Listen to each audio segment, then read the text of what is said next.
Assalamu alaikum warahmatullahi ta'ala wabarakatuh. Takaitattun labarai daga shafin Hutu Dole mai karantawa Ahmad. Labarin na farko na cewa hedkwatar sojojin Najeriya ta bayyana cewa dakarunta sun kashe 'yan bindiga 30 wanda suka kashe babban jami'in da ke tsaron shugaban ƙasar Najeriya Muhammadu Buhari a babban birnin tarayya biyu bayan amsa kiran da ya yi na makarantar lauyoyi ta Buhari wadda ta nemi agajinsu bayan 'yan bindiga sun tura mata sako cewa za su kai mata hari kwanan nan. Yayin da kuma labarinmu na biyu ke cewa gwamnatin tarayya ta ce za ta ƙara haraji akan kiran waya, sayan data da kuma tura saƙonni saboda yanayin halin da take cikin na rashin tattalin arziki.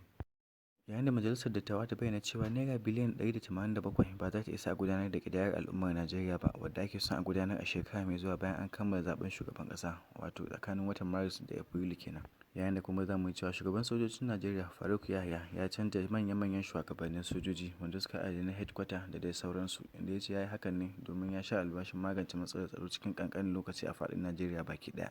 Yayin da labarin na gaba yake cewa kiristocin arewacin Najeriya sun bayyana cewa ba za su taɓa zaɓar jam'iyya mai ci ta APC ba saboda ta tsayar da musulmai a matsayin 'yan takararta na shugaban ƙasa wato Asiwaju Bola Ahmad Tinubu da abokin takararsa tsohon gwamnan jihar Borno Kashim Shettima. Yayin da labarin na gaba yake cewa gwamnatin tarayya ta ce Najeriya ta talauce ba ta kuɗin da za ta yi aiki da shi a shekara mai zuwa. Sai kuma shahararren mawaƙin Najeriya Tubaba Idibia ya bayyana cewa manyan 'yan siyasar Najeriya na musamman masu mulki a hannunsu kowa na ɗaura laifi akan shugaban ƙasar Najeriya Muhammadu Buhari ba wanda yake ganin laifinsa. Ya bayyana hakan ne musamman biyu bayan shirin tsige shugaban ƙasar da sanatocin Najeriya ke yi.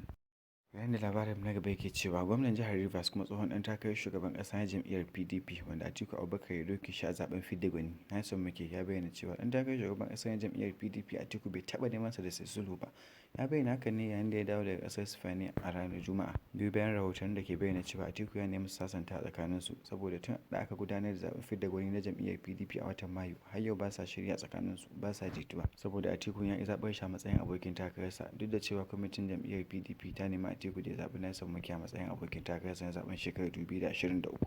yayin da ya zaɓi gwamnan jihar Delta wato Ifeanyi Ukowa.